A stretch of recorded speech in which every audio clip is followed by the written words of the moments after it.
I don't have any young person. Good evening, fellow Toastmasters.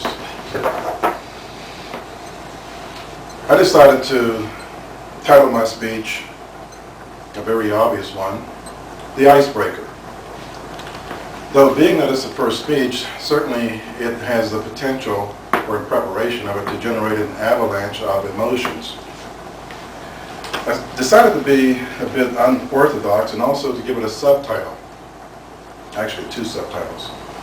One, being that the icebreaker speech is supposed to be something about oneself, or at least that's the suggestion. Who am I? And then I partially answer that question with another subtitle, The Reluctant Speaker. Permit me to begin by reading an excerpt from material that you will quickly recognize. The best way to begin your speaking experience is to talk about a familiar subject, yourself. It would appear that reading this material in the icebreaker section of the manual is supposed to bring some degree of comfort to the new Toastmaster as he prepares to deliver his first speech.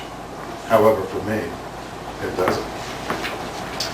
I find it difficult to talk about myself because I have always been content to reside in virtual anonymity. I ask myself, how do I come up with 4 to 6 minutes of words about a person I would rather not talk about? I do not delight in giving talks or speeches. However, as I look back over my adult years, I should say, I see numerous times, some would call them opportunities, when I have been forced, coerced, persuaded, and I'll admit I even volunteered occasionally to speak before a group of people. The venues have been quite varied and have ranged from giving a series of talks about family values to a small group of Boy Scouts so that they could obtain their merit badge, that particular merit badge, to serving as president of a homeowners association during tumultuous times. From teaching a Sunday school lesson to 4 people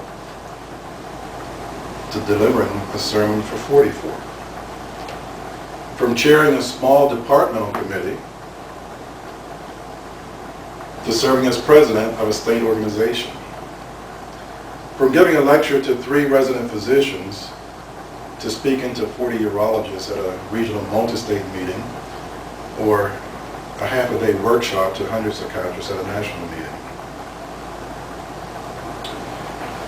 I have served as an assistant coach of a youth basketball team and as the coach of a youth soccer team, having played neither sport myself.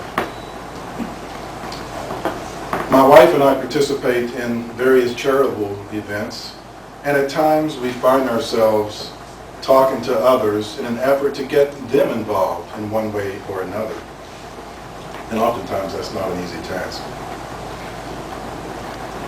The above are some of the activities I have participated in that required speaking in front of others, both formally as well as informally. And oftentimes, as I look back, I was nervous, anxious, and of course, reluctant to do so, but did nevertheless.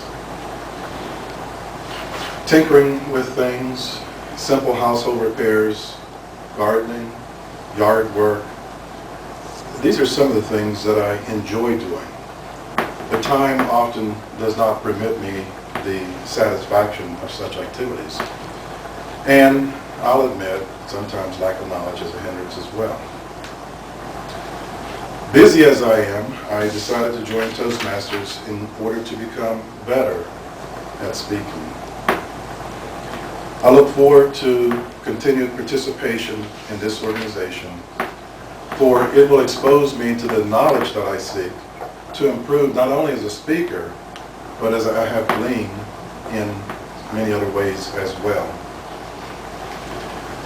The goal of this talk was to tell you a little something about me.